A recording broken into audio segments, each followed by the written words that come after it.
Untuk mengubati penyakit kita yang terlalu cintakan harta benda ini, cintakan pangkat, cintakan segala-galanya yang berkait dengan dunia, tidak lain dan tidak bukan disebutkan dalam ayat kedua surah At-Takasur, hatta zurtumul maqabir. Okey, dalam memahami ayat hatta zurtumul maqabir, maka ada dua pendapat ulama. Pendapat yang pertama menyatakan sehingga kamu pergi ziarah kubur, ingat kepada kematian.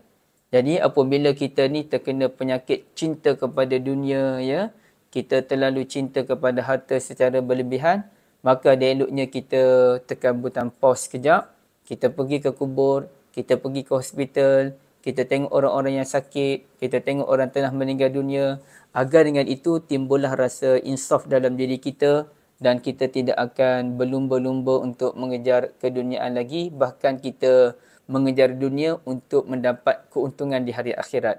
Itu pada pandangan yang pertama. Pandangan kedua yang dipegang oleh ramai mufassir, hatta zurtumul maqabir bukanlah bererti sehingga kamu menziarahi kubur. Tapi maksudnya adalah sehingga kamu mati masuk dalam kubur. Perbuatan memperbanyakkan harta kerana nafsu ini tidak akan berhenti. Ia hanya terhenti apabila nyawa telah ditarik oleh Allah Azza wa Jalla dan kita kemudiannya terhumban ke alam kubur.